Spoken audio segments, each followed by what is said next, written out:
男朋友父亲得了癌症，他父母提出让我和他结婚冲喜，我拒绝了。什么年代了，还有冲喜这一说？没想到他家竟然偷偷密谋，让他怀了咱老傅家的种，到时候他就没得选了。本以为男朋友会拒绝，却听到他说和我结婚是为了我家的财产。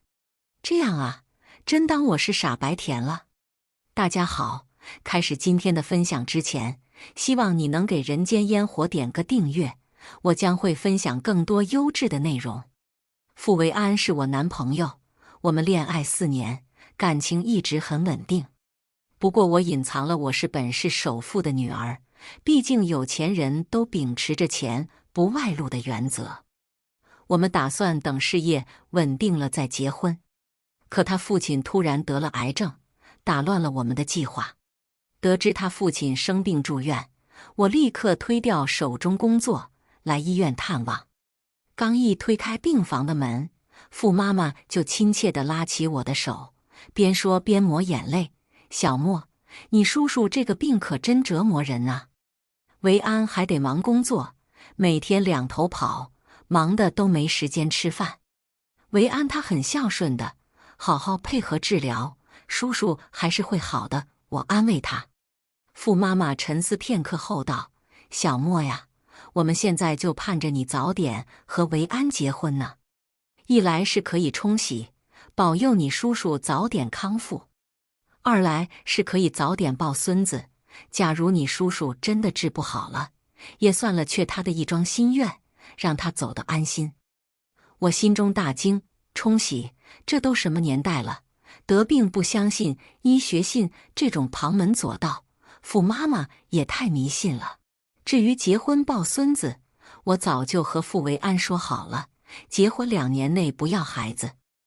我从大3就进了自家公司，从最基层一路磨练，现在还在事业上升期呢。老爸说我干得不错，要升我为经理呢。这么关键的时期，我可不能被别的事分心。傅妈妈见我不接话，顿时收起脸上慈祥的面容，甩开我的搀扶，走到病床前坐下。可她毕竟是维安妈妈，我恭恭敬敬地站在她面前解释：“伯母，维安目前还没毕业，您也希望他学有所成时，再风风光光地办婚礼吧。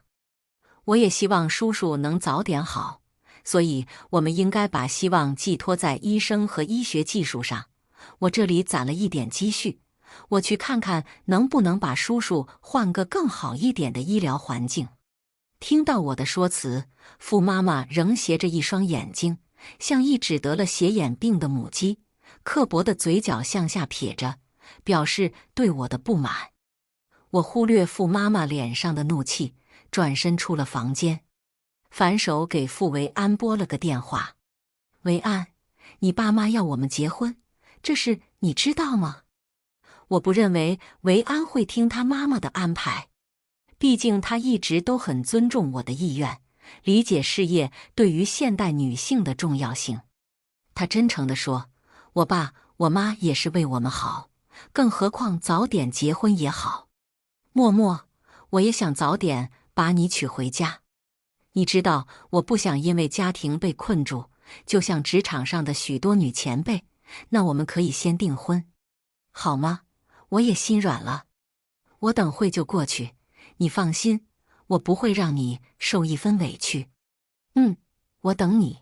挂断电话，我就去找主治医生询问病情。医生说傅叔叔的病情发现及时，目前是癌症早期，如果好好接受治疗的话，还是有很大几率保住性命的。我又自掏腰包，帮傅叔叔换了一个高级病房。他们既然是维安的家人，也就是我的家人。交好费用，我又返回病房，正准备进去，却在门口听到傅妈妈尖利的声音，让她怀了咱老傅家的种，到时候她就没得选了。何况维安是研究生，大好前途，多少女孩上赶着要嫁呢。傅爸也开口了，声音虚弱：“我们维安一表人才，娶媳妇不是随便挑，就是仙女也得嫁人啊。我心中嗤笑，好大的口气，好大的脸面，真是狗掀帘子，全凭一张嘴，笑得想死。我竖起耳朵，留心听维安的回答。我想维安肯定会一口拒绝父母的奇葩想法，没想到那熟悉的声音令我心中一震。爸妈，你放心吧，下个月你们就等着抱孙子的好消息吧。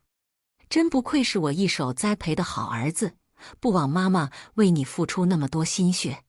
咱儿子就是孝顺。我不敢相信眼前的一切。我和傅维安认识相识6年，相恋4年，打算相濡以沫度过余生。到了70、80岁耄耋之年，还计划相互搀扶，手拉着手去旅行。这还是我认识的那个真诚、温暖、坦荡、正直的傅维安吗？这就是我将要度过一生的人，他怎么可以这样对我？我抹了把脸上的泪水，头也不回地离开了医院。出了医院大门，随手给傅维安发了个信息：公司突然有事，我先回去了。他秒回：爸妈这边我来解决，你就不要担心了。小猪，好好休息呀，不然我会伤心的。要不然今天夜里我不回学校了，想你了。我扫了一眼手机，并不回复。我倒要看看他能耍什么花招。直觉告诉我，我认识的傅维安绝不是真实性格的他。我倒要揭穿他的假面目，看看面具之下的他究竟有多么卑鄙无耻。10点钟，门外传来脚步声，接着就是门锁转动的声音。屋内没有开灯，我静坐在沙发上，黑暗掩盖了我的情绪。默默，楼下那家春饼店没有关门，我特意给你带了一份。客厅很空，傅维安清润的声音响起，甚至有回音。他打开灯，暖黄的灯光映照在他略显疲惫的脸上。他一扭头，似乎没料到我会在客厅，猝不及防地撞上我的目光。恍惚之中，我捕捉到他的眼神中有一丝闪躲。默默，你还没睡吗？他声音带着关切，疾步走到我面前，握住我的手。手怎么这么凉？你又不好好照顾自己。你知道这样我会担心的，要不然我搬来和你一起住，你在我身边我才放心。他边说着边给我泡了一杯红糖茶。我接过精致的情侣杯，就着杯沿前饮几口，顺带不动声色地观察他。他宽大的手掌轻轻抚摸我的头发，目光紧紧盯着我的脸庞。我放下杯的同时，他也顺势一把搂住我，声音带着按耐不住的急切。我真的好想你，默默。我推开他燥热的身体。今天不行，我生理期。他目光一正，是吗？怎么提前了？那你好好休息，不要再让我担心了。呵，口是心非，我倒要看看你和垃圾桶哪个能装。计划没得逞，傅维安很失望，但他不敢表现得太明显。毕竟在我面前，他还是那个温柔体贴、善良诚实的24K 纯孝好男友。我要再算一下数据，你先睡吧。傅维安宠溺的语气听不出任何生气。那你不要熬太晚。我转身去泡了一杯咖啡，还在里面加了点科技与狠活。在人皮面具还没被撕扯之前，我暂时不会打草惊蛇。我嘴角轻挑，手上的动作仍旧温柔。亲爱的，咖啡。我装出贤妻良母的样子，剩下的就交给时间了。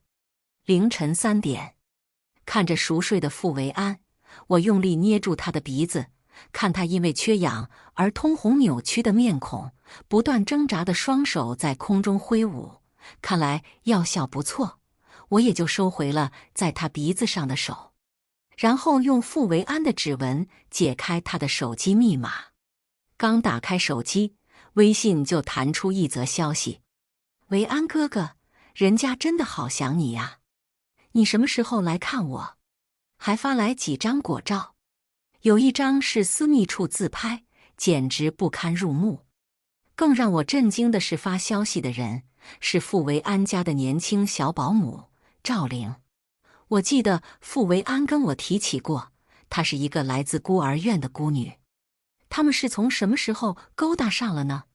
我带着好奇翻看了他俩的聊天记录，长达4万多条，内容大胆，是我所没见过的傅维安的另一面。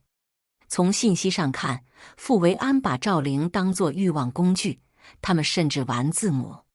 原来他早就知道我隐藏的真实身份了，和我在一起更是别有目的。他说唐默是本市丰益集团的独生女，我一定要把她娶到手。玲玲，你会理解我的。我根本不爱她，我爱的是她的身份，我最爱的人一直是你。在她面前，我只能把自己伪装起来，就像一头狮子不得不收起自己锋利的爪牙，装成一只乖巧的小猫，讨她的欢喜，取得她的信任。记录时间是2019年12月26号，那是我们刚在一起的第1年。原来所有的不期而遇都是他的精心设计，那些我以为爱到刻骨铭心的小心翼翼和所有细节都是可以伪装。如果不是父的癌症打乱了我们的计划，我的结局可能会像古往今来千万个嫁给凤凰男的富家小姐一样的结局悲惨。一夜无眠，我想了很多。傅维安为了金钱已经丧失良心，是一种病态的追求，为了钱他什么事都做得出来。凤凰男这种生物，一旦翻身，翻脸比翻书还快，借着你爬到高位，然后再毫不留情的一脚把你踢掉。思绪回到现实，这对狗男女，我应该拿他们怎么办才好呢？是送他们去日本公海喝核废水，还是让他们一起卖到缅甸？好像有点便宜他们。我们的孩子已经3个月了，玲玲，必须把孩子打掉，你这样会毁了我们。虎毒况且不饲子，为了成为唐家的女婿，傅维安连自己的亲生骨肉都狠心舍弃。既然这样，我偏不让你得逞。我醒来时，傅维安已经去学校了。餐桌上是他做好的早饭，还留了张字条：小猪，我先走了，早饭记得要吃，爱你。爱心，要是以前我会感动，现在只剩下恶心。毫不犹豫地倒进垃圾桶，谁知道里面会不会下药？我给保镖打了个电话，查一查赵玲进入傅家当保姆之前在哪个福利院，又吩咐手下找几个演员，在城郊租一套别墅。接下来就等好戏开场了。当天晚上，我装出一副失魂落魄的样子去找傅维安。我不是我爸妈的亲生女儿，他们当年在医院报错了。维安，我该怎么办呢？我现在只有你了。呜呜，我哭得凄凄惨惨，似乎真的乱了心智，六神无主。傅维安先是一怔，很快就镇定下来，安慰我道：傻瓜，你还有我呢。这人演技还怪好的嘞。他话题一转，那你爸妈的亲生女儿找回来了吗？狐狸尾巴果然露出来了，不过正好走进我精心设计的陷阱。我拿出一份报纸递给傅维安，是我让我家子公司连夜印刷的，上面赫然印着是首富寻找流落在外的亲生女儿。其实我爸是首富。维安，你不会怪我隐瞒你吧？我装出小心翼翼询问的姿态。当然不会了，你这么做肯定有你的顾虑。我听说我爸妈的亲生女儿8岁之前一直在本市的博爱幼儿园，肩膀后有一块红色的胎记。哪有什么遗落在外的亲生女儿？我是按着赵玲的情况描述的。果然，听完我的话，傅维安脸上闪过一丝喜悦。突然，他又像是想起什么，急忙找了个借口离开。我猜他是急着安抚赵玲，保住她肚子里的孩子。之前她可是要赵玲打掉的。临走之前，她还不忘安慰我：默默，放心，你还有我，我永远都站在你身后。那神情仿佛最虔诚的信徒，我几乎信以为真。妈呀，凤凰男都这么能装的吗？一直戴着虚伪的面具，活得不累吗？根据私家侦探汇报的情况，傅维安果然去找赵玲了。我又吩咐下去，让王博他们开始行动。我找了一帮老戏骨，扮演唐氏夫妇，又找了一大群人扮演管家佣人。我要让赵玲风风光光地接回唐家。我得赶紧回家，这么精彩的戏怎么舍得错过？坐在车上，我还在想，傅维安什么时候会和我摊牌？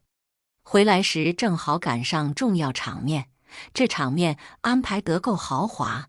赵玲从一辆加长林肯车上下来，100米长的红毯从车一直铺到门口台阶。身穿制服的佣人整齐有序地列在过道两旁，齐声开口欢迎小姐回家。赵玲被这场面煽动得既激动又感动，当即就红了眼眶。扮演我爸妈的2位老戏骨此刻开始了他们的生动逼真的国宝级演技。扮演父亲的王博眼神戏不错，平常久经风霜的眼睛此刻充满了激动慈爱，看上真的像一位威严的父亲找到了失散多年的女儿。扮演母亲的傅仪也开始飙演技，仿佛一位保养良好的富太太，见到亲生女儿那一刻，20年的等待思念在这一刻宣泄出来。傅仪哭红了眼睛，声音带着哭腔，温柔道：回来了就好，我们一家终于团圆了。真是一幅好感人的画面。进了屋，赵玲和我爸妈坐在客厅上演父慈子孝的感恩场面。我妈为我介绍：默默，这是玲玲，你的妹妹，你们要好好相处。我爸也在旁边打圆场：是啊，在我心中，你们俩都是我的女儿。我将赵玲脸上对我的敌意尽收眼底，走过去亲热地拉住她的手：爸妈，你们放心，我会将玲玲当成自己的亲妹妹一样。等爸妈走后，赵玲收起了刚刚那副温顺乖巧的样子，眼睛里淬满了毫不掩饰的恨意，直直盯着我道：我哥最爱我的人是我，我们从小一起长大，我们是世界上最了解对方的人。他爱的只是你的身份，如今我才是唐家如假包换的真千金，你就等着被抛弃吧。我不甘示弱，是吗？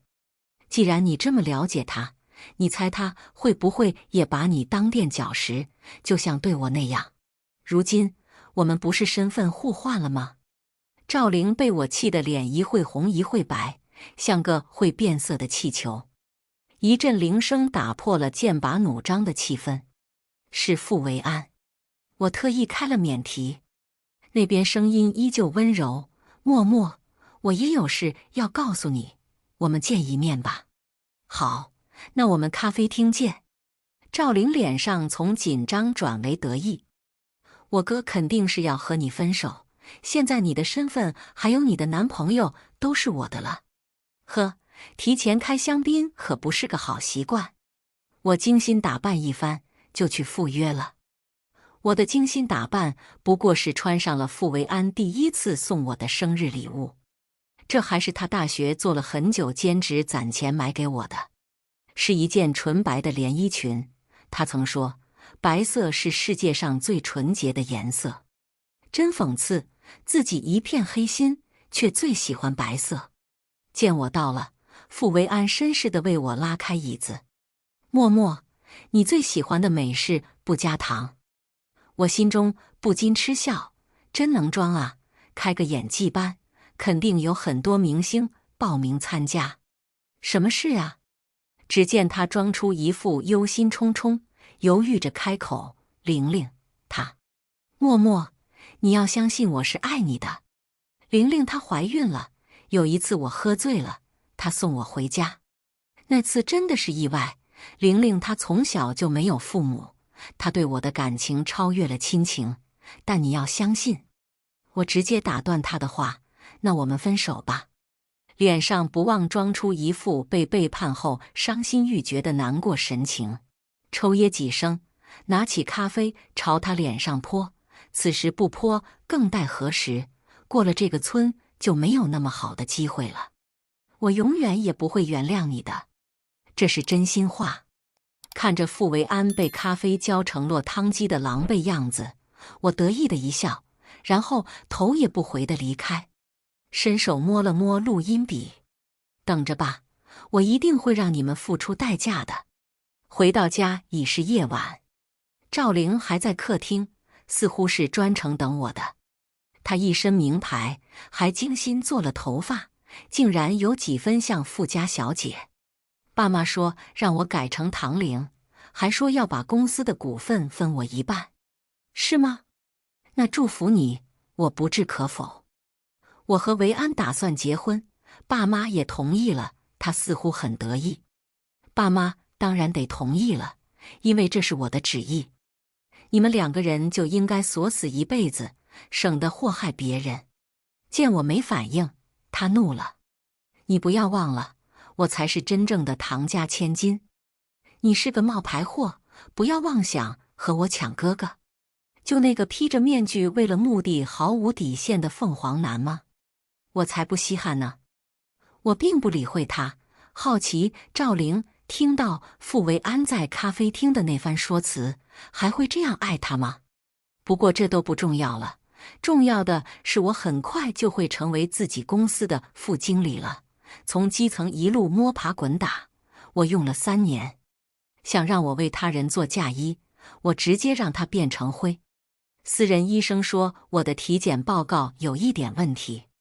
下午见过客户后，我抽空去了医院。很巧，碰到傅维安陪赵玲孕检。傅维安一只手小心翼翼地从后面拖住赵玲的腰，另一只手轻轻地搂住她的腰，当真是伉俪情深的恩爱画面。赵玲看到我，故作扭捏地说：“哥哥，你看我都4个月了，怎么一点也不显怀呀？腰还是那么瘦。”好做作的娇妻，谁家孕妇4个月了肚子那么平？这是营养不良啊，也不怕饿着孩子。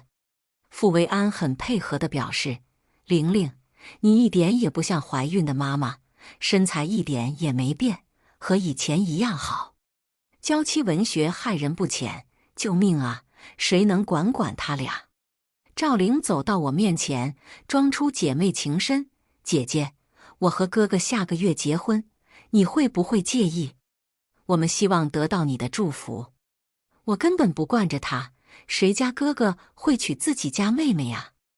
你们都不要的脸的在一起了，还会在意我的祝福？感觉到傅维安的视线一直在我脸上，我瞪了傅维安一眼。这个凤凰男的不仅不收回目光，看向我的眼睛又添了几分深情。真会气！赵玲气的话都说不完整。你看赵玲吃瘪，我满意的越过他们，走出了医院。这些天，赵玲在我租的别墅里安心养胎。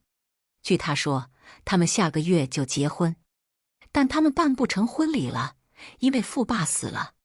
私家侦探说是傅维安领着怀孕的赵玲到医院去看望傅爸，老人估计是太高兴了，心脏一激动，虚弱的身体承受不住，就猝死了。我不怎么回去，更不想看赵玲一副小人得志的样子。不过她也挺可怜的，恋爱闹果然害人不浅。我平常都住自己买的高级公寓，一天刚洗过澡，正准备烘干头发，门外传来砰砰的敲门声。我从猫眼往外看，是傅维安，和我的预想一样。我开了门，他朝我直扑过来，似乎是喝了很多酒。我一个躲闪，他就踉踉跄跄，差点摔倒。房间里被染上了浑浊的酒气，很刺鼻。默默，我好想你。和你分开的这段时间，我一直在想你。你呢？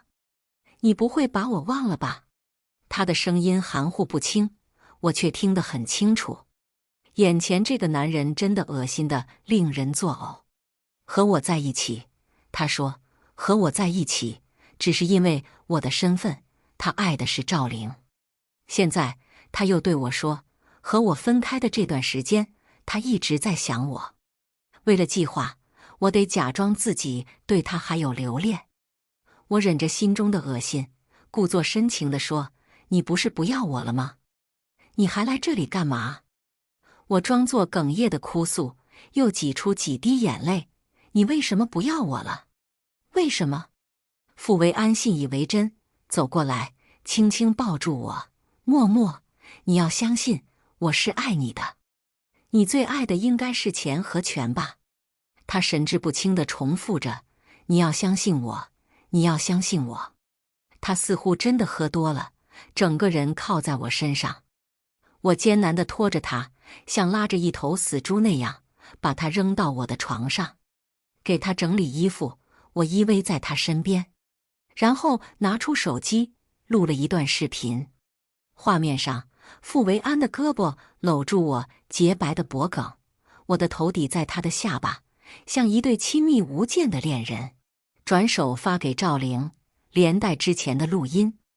赵玲看到这一切，还会再相信傅维安吗？做完这一切，我把手机关机，起身去了客房。第二天一早，我哼着小曲去了公司。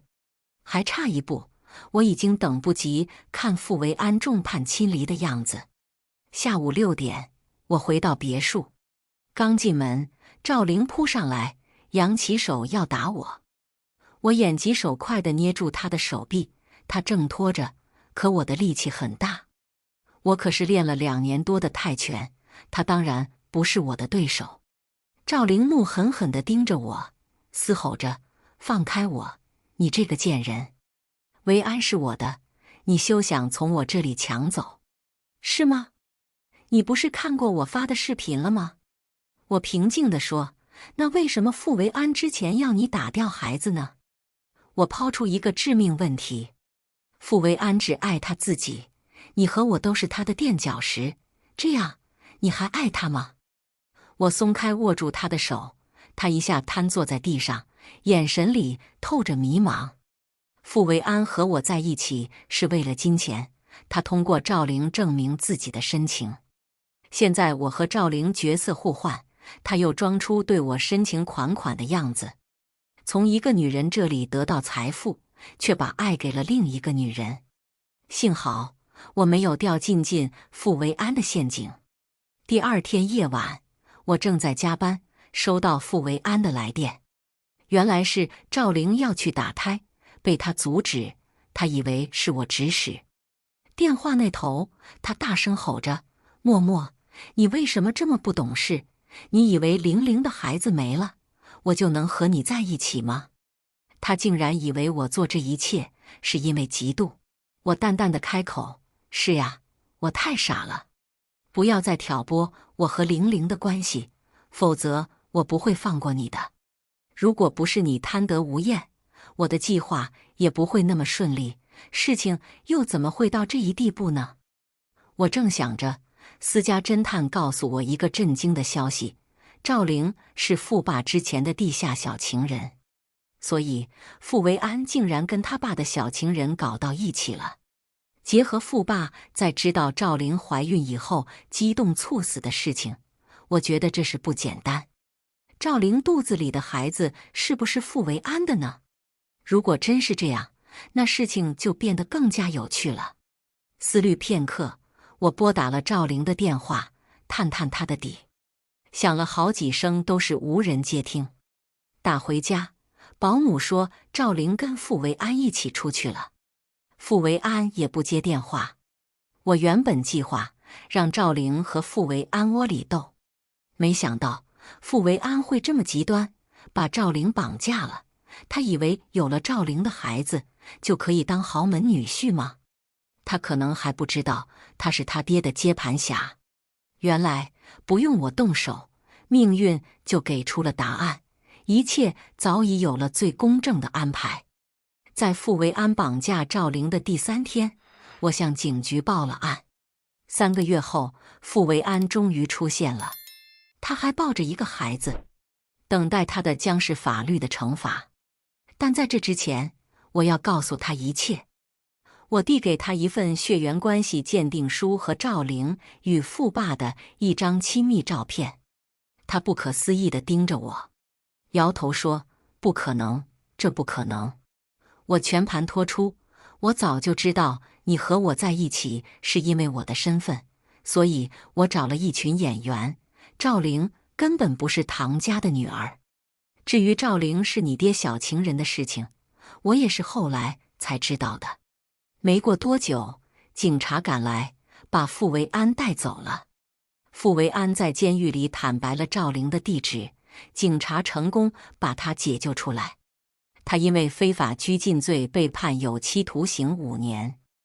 我不知道他心底里有没有承认自己有罪，但我猜他应该十分后悔。他本来可以靠自己堂堂正正地赚钱，现在却一无所有。赵玲的孩子检查出得了严重的先天性心脏病，没过多久就夭折了。赵玲承受不住打击，精神严重崩溃，情绪一激动就会骂人咬人，被送进了进精神病院。